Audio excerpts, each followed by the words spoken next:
Today, as President and CEO of Gulf Power Company, a subsidiary of the Southern Company, Gulf Power is headquartered in Pensacola, Florida, and is serving and providing energy and services to the communities in Northwest Florida. Without further ado, and I would strongly encourage you to make sure you have your pads out to take notes, because there will be several things that you're going to learn from this great speaker, the President CEO, Stan Connally. Stan, welcome, and we appreciate your sponsorship.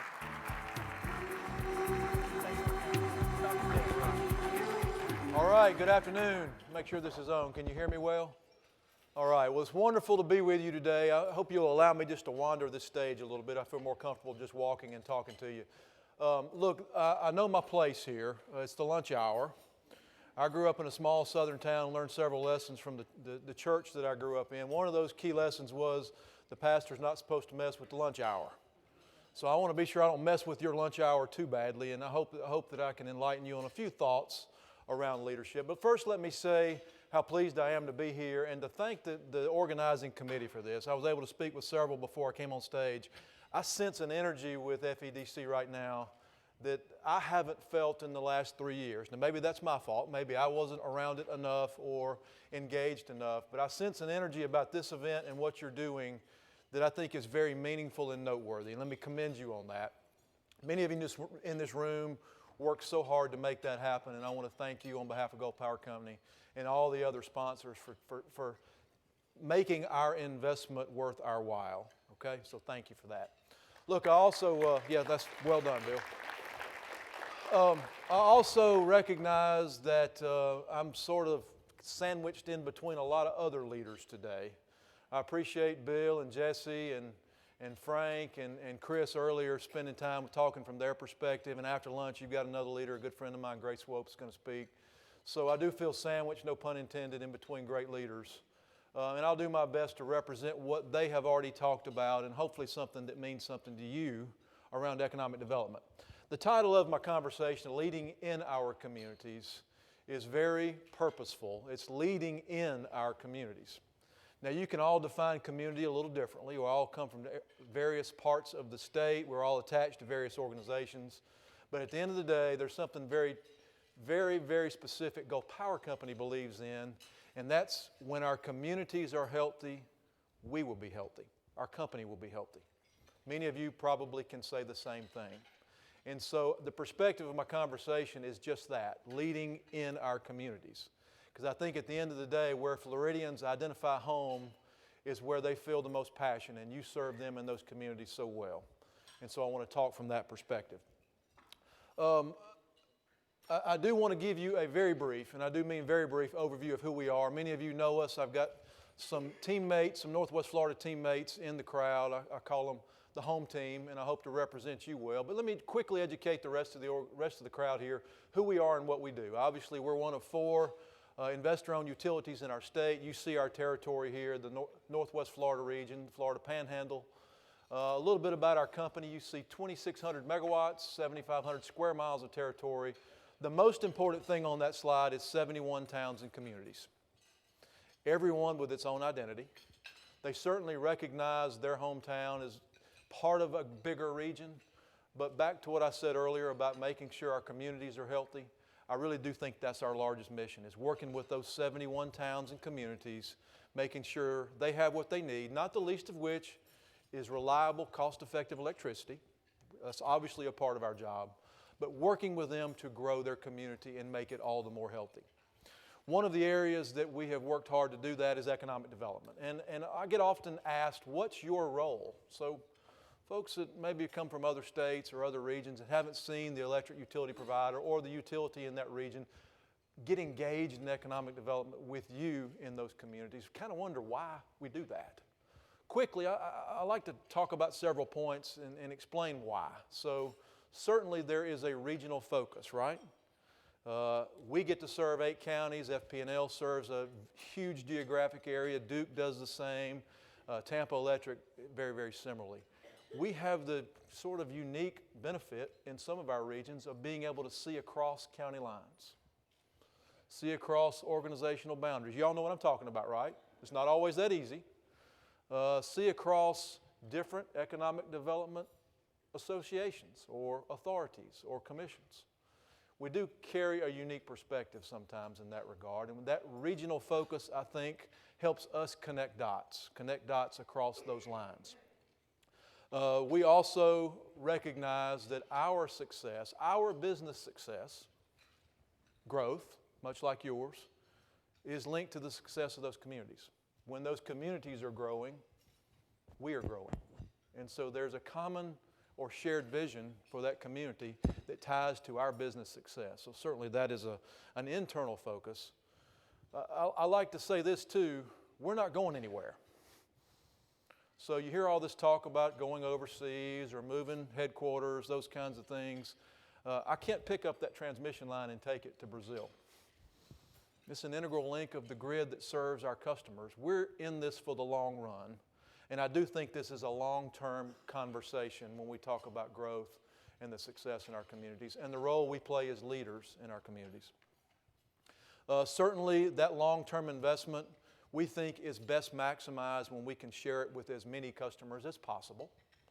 So for the benefit of our customers who largely pay their power bill based on the investments we've made in our grid and our assets, us being able to maximize the number of customers we have lowers that price for as many customers as possible. So there is a shared win-win there.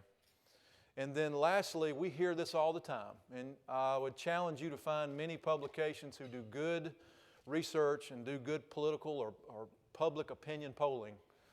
Job growth remains a top priority in our state.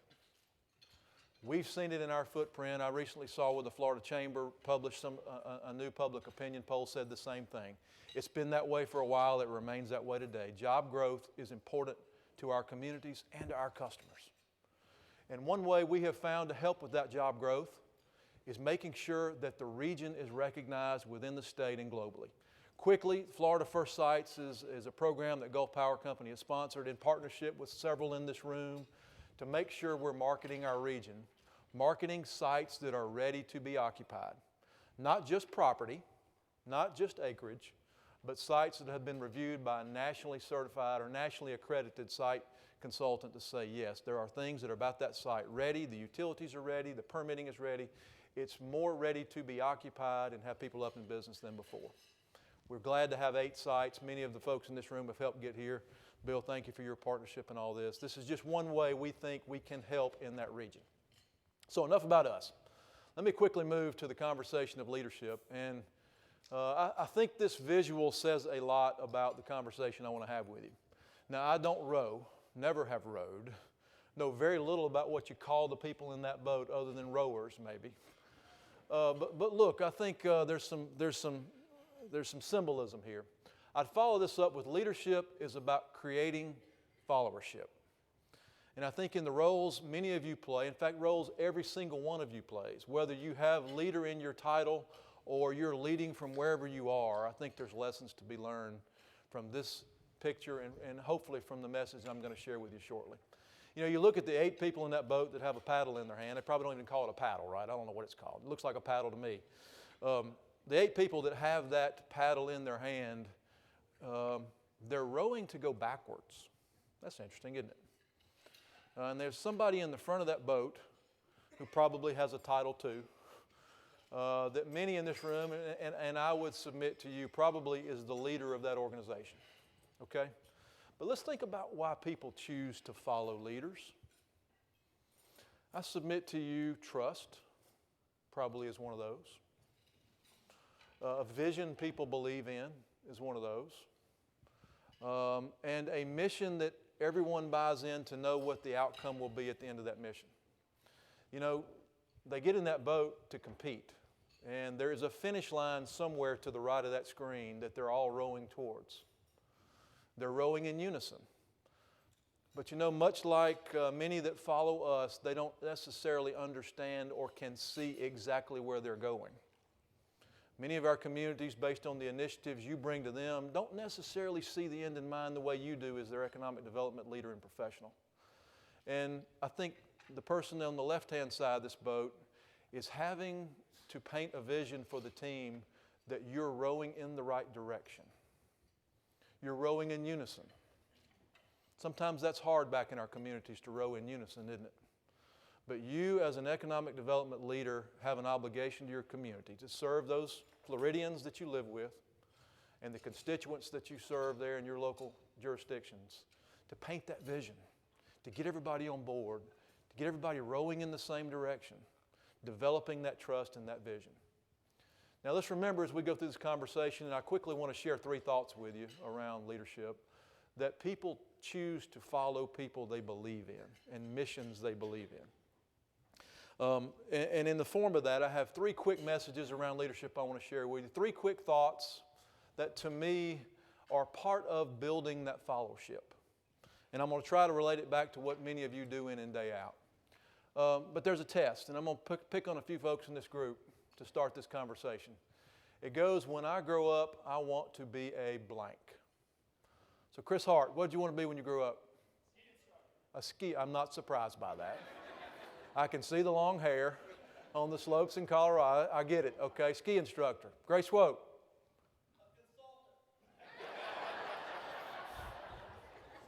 You might want to choose a different career, babe. Is Bill Johnson in the room? I wondered if Bill recognized he wanted to be the port director in Miami.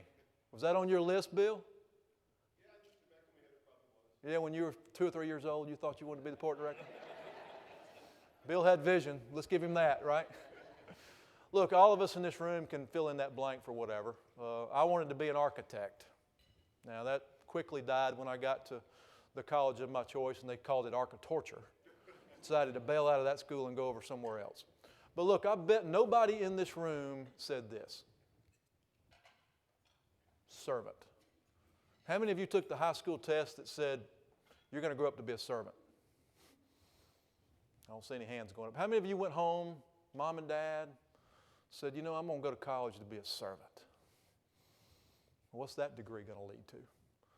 Look, none of us, when we were growing up, put that in the blank. But I would submit to you as leaders, probably some of the most effective leadership I've seen across all leadership spaces, but certainly in the economic space, is this servant mentality. Jeff, you mentioned servant leadership as you introduced me. Thank you for setting the stage here. Here's an example of what I mean by that. So, typical organizational charts, we've all seen them. In American culture, we read from top to bottom, and many cultures around the world do the same. What's at the bottom of that chart? You get to it last. Customers and communities, and the people that really are doing the work, right? We all know leaders that we've experienced in our careers that viewed this org chart in a way that the person at the top was primal, or the buck stopped there. There's nothing wrong with recognizing the buck stops here. But the way they ran the organization, and notice I used the word ran the organization, not led the organization, was more of a top-down approach. The servant leader model looks at that very, very differently. And you've all seen this before. This isn't rocket science. But again, back to what do we put first in our thoughts every single day as leaders? It ought to be the customers we serve. It ought to be the communities we serve. And it ought to be that leader thinking about, how do I coach? How do I encourage? How do I support? How do I enable and put tools in the hands of the people close to those customers? That's where the action's going on. And the best leaders I've worked with that create fellowship recognize that. They recognize their role is to serve the team and ultimately to serve the customers and communities that they touch. I just think that's so important. So the first point is be a servant leader. Second point, teamwork matters. Now everybody recognizes this slide, I hope. A point of national pride for all of us, right? Well, let me just kind of set the stage. I grew up playing soccer. Around the world they call it football, right? So this means something to me, maybe more so than others in the room. And by the way, for those of you who are really hoping for a football slide here, it's 51 more days. And I know there's many of you in this room that are counting, Grace Woke, because I know you're looking at Mississippi State football. But look, I grew up playing this sport and learned very quickly that it takes all 11 on the field to make it happen. And if you don't have, back to the rowing analogy, if you don't have all 11 rowing in unison, it's just not going to happen. And when you get to this level, there's a lot of stars on the field. Think about your community. How many stars are in the community? You got a lot of them, right? A lot of them that earn their way to that role. But you think about what it takes to be successful. and win the World Cup, it takes 11 people thinking about teamwork, right? And I'm proud that this team represented us. But I want to single out one person in this conversation. It's the one standing tallest. For those of you who don't recognize who that is, that's Abby Wambach. She did not grow up in Florida, but she's a name synonymous to Florida Gators. For those of you who are familiar with her, she attended the University of Florida, helped Florida Gators get to their first women's national championship, right? So there alone, she's probably much a goddess in this room and in the University of Florida. But look, let's talk about her career. Twice won Olympic gold, the all-time leading scorer for the U.S. national women's team, 2012 FIFA World Player of the Year. She's gone on to accomplish a few things since she left the University of Florida. Largely has been the captain and the face of the U.S. team for a half a dozen or more years. Very skilled, great leader, and you know the captain wears the armband during the games. They go out and represent the team in the coin toss and a variety of other things. So we entered this tournament this year. You know the World Cup's played every 4 years. Remember they lost 4 years ago in heartbreaking fashion. So it was personal, right? Very personal for Abby as a leader that she felt like she failed her nation and her team 4 years ago. Came into this year's World Cup fired up to play, actually started the first couple of games as captain. Had earned every right to play every single game. But along about the midpoint of this tournament, her teammates and coach recognized with the competition that was ahead, a different lineup was needed. So for the first time in I think 3 World Cups, Abby Wambach did not start a game, the third game of this World Cup. Well, as time rolled on, ultimately they won. She only started 3 games out of the 7. Wow, I mean, you think about that and you're writing history about her and this team and her leadership. It would have been very easy for her to sit on that bench and sulk and second guess the decisions of her teammates and her coach. But every video I saw of Abby Wambach, she was in the middle of that huddle, cheering that team on. The reports are the locker room speeches were like you've never heard from a leader that had just given up a starting position. I will tell you she's the most valuable player of that tournament to me. I know somebody else was named most valuable player. Maybe it ought to just be called most valuable leader. Because she came into this tournament thinking leadership. I've got to lead this team to victory. Somewhere along the line, her role changed. How many times do we find our own roles changing as leaders, where every now and again we need to step back and let the rest of the team do what they've got to do? Probably not enough, I would tell you. As leaders, we have to be both leaders and followers sometimes. I think Abby demonstrated teamwork as well as followership while she led all along. So be a servant, recognize teamwork matters, and then lastly of these 3 points, everything communicates. So I've got a saying that I like. It says communication is everything and everything communicates, right? Now I could stand up here and talk about marketing, and I too want to say thank you to the legislature for what they did to support our marketing plans. We're going to do great things with that bill, and I'm confident in the EFI team's ability to do that. But every leader in this room is part of this communication strategy around Florida.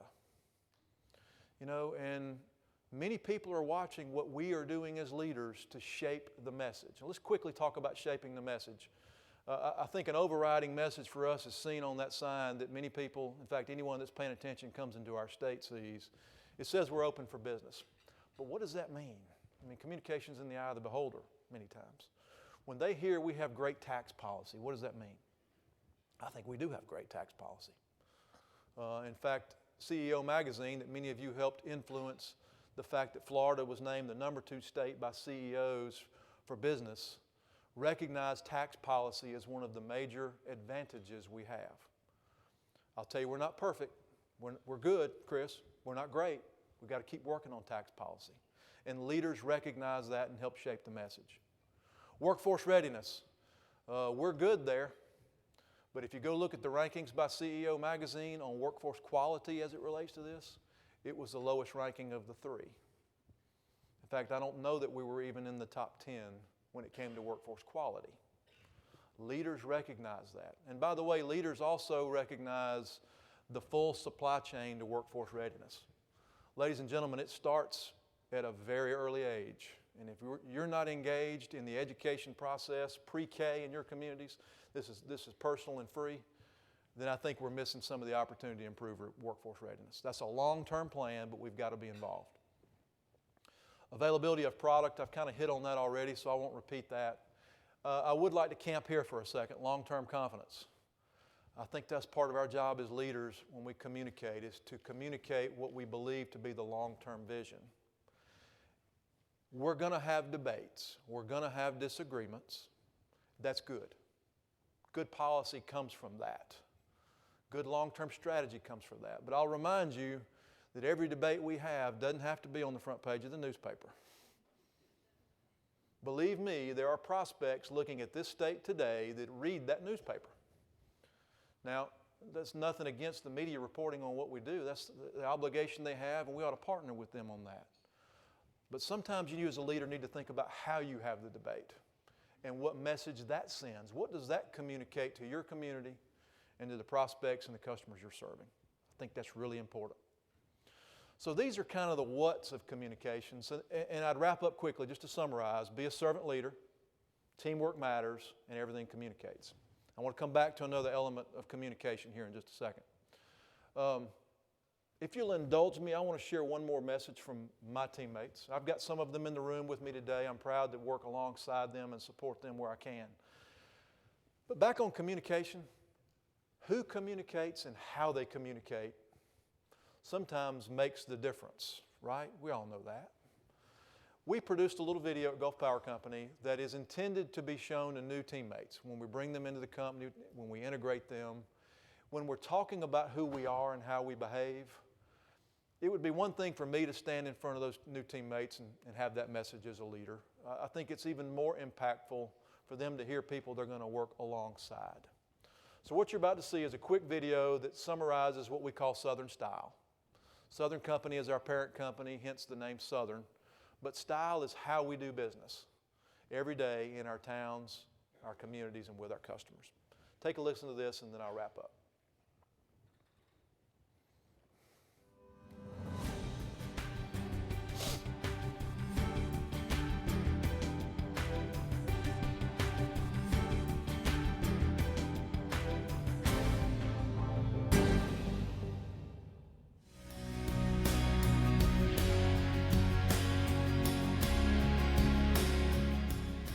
Honesty, respect, fairness, and integrity. Drive our behavior. We keep our promises. And ethical behavior is our standard.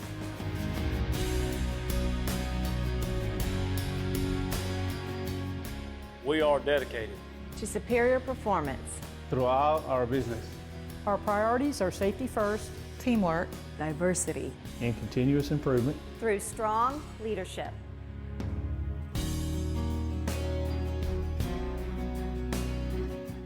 We are committed to the success of our employees, customers, and shareholders, and to citizenship and stewardship in all our actions. I am Gulf Power. I am Gulf Power. I am Gulf Power. I am Gulf Power. We are Gulf Power.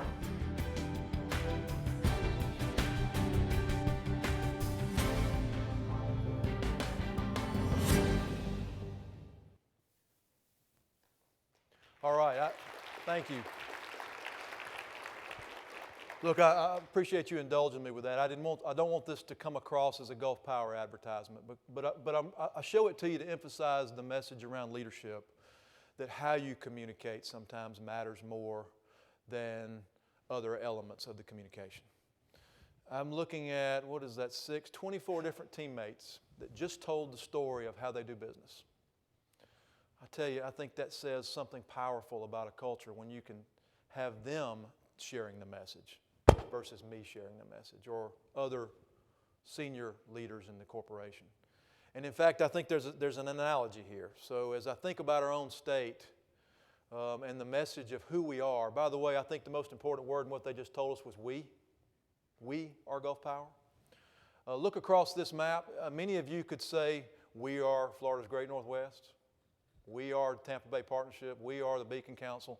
And by the way, this isn't intended to be exhaustive. I know there's several others. We could stand here all day and put logos all day long on this chart. Wherever it is that you serve and partner, imagine it's up there, okay? You could, and you should say, we are whatever, fill in the blank. I want to challenge you all, though, and I think my predecessors on the stage talked about shared vision. I think there's an important other we conversation we ought to be having, and it's this one. We are Florida. And when we say that, our chest ought to just be filled with air. Our chins ought to be high, because you have created an atmosphere in this state that's being recognized. I talked about CEO Magazine. I've got a copy up here with me. You have created an atmosphere for this state that's recognized around the world. 18th largest economy bill in the world still. Will be 17th, I'm sure, before long. We are Florida. And at the end of the day, whether you're in Miami or you're in the Panhandle or you're in Paris or you're in South America or wherever it is you're going, the message ought to be, we are Florida.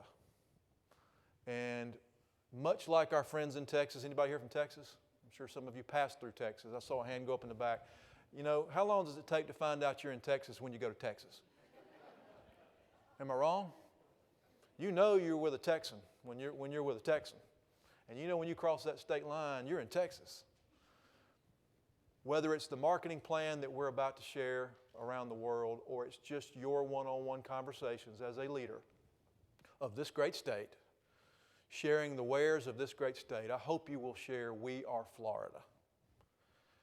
Let's get them to come to our state, then we'll arm wrestle for whether it's Miami or Pensacola or Jacksonville, okay? Let's always think we are Florida first. I think that's a competitive advantage for us. And as leaders, it's our obligation to communicate that and communicate it well.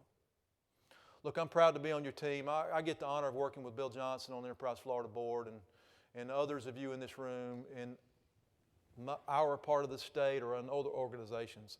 I genuinely sense an energy about this conference and this organization that I hadn't sensed in a while. I commend you for that.